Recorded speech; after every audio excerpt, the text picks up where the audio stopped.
is a Hailacap app, and it's been in the headlines and the courts for various reasons, and I'm sure you'll have seen the news.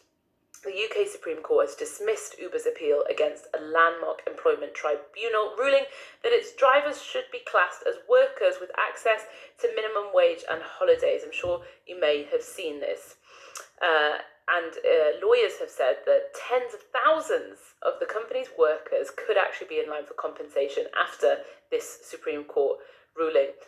Uber has argued that these workers are in fact freelance and can basically then choose whatever job that they accept.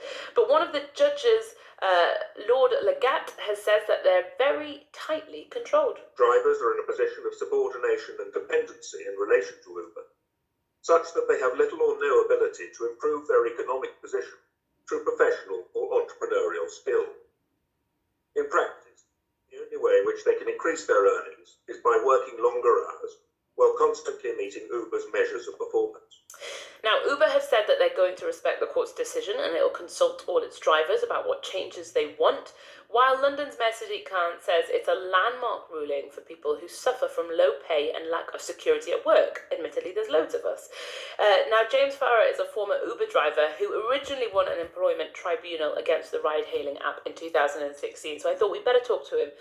James Farrar, welcome to the BBC. How are you? I'm very well, thank you. I'm feeling very good today, thanks. I was going to say, this is a big day. How did you receive the news?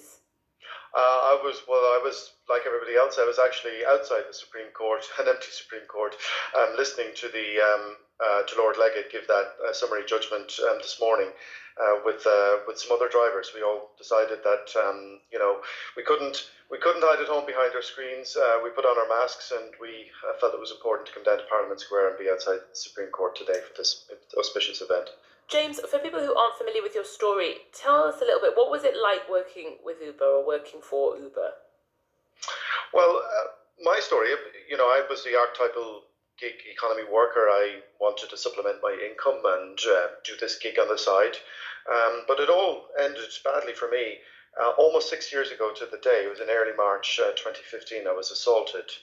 And I thought, this is fine. It's just a digital app. Everything is tracked and traced. Unfortunately, though, Uber would not cooperate with Metropolitan Police on my assault.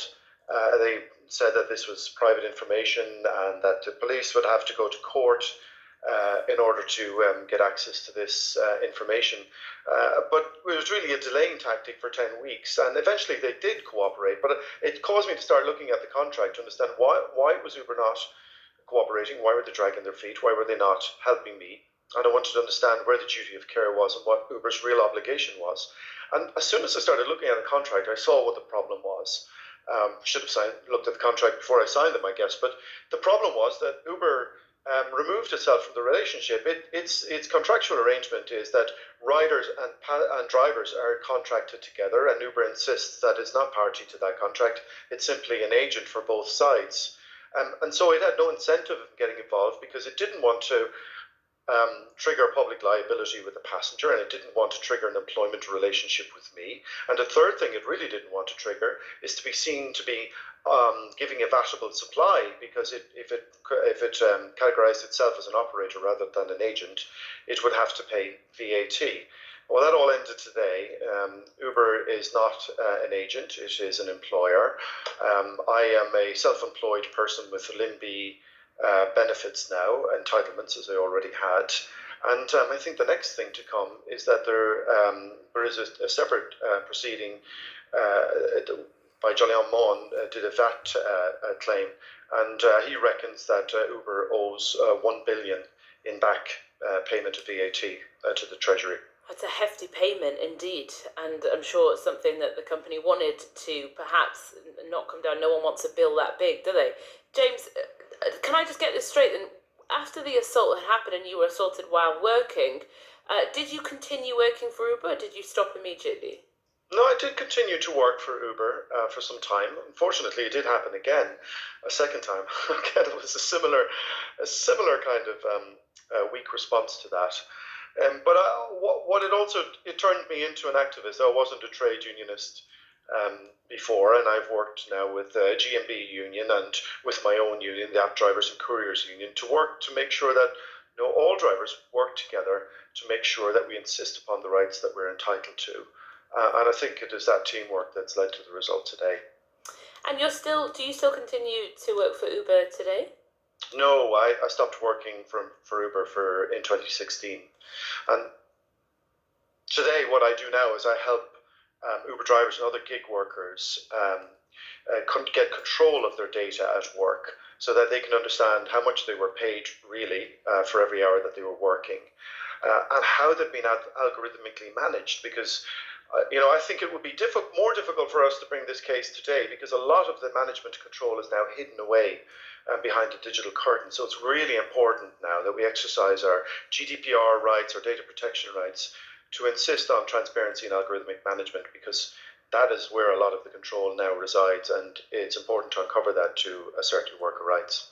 James, what future do you think Uber has, bearing in mind the safety concerns that have come up and obviously your own experiences there, but as well now that Uber potentially are going to have to pay, depending on how the case continues, do you see a future for them? Well, it depends on how quickly their management can adapt to reality. I think Uber has a very bright future in Britain and in Europe, and provided that it has the imagination to change its business model a little bit. Now, Uber's sort of, if you like, it's almost an infantile type of management mindset, which is we won't take any responsibility.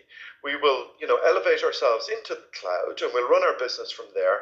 But the physical, the capital risk, the worker obligation, as well as the customer obligation. This is something that isn't talked about as much today, but the customers were as much deceived in these contractual arrangements as we were.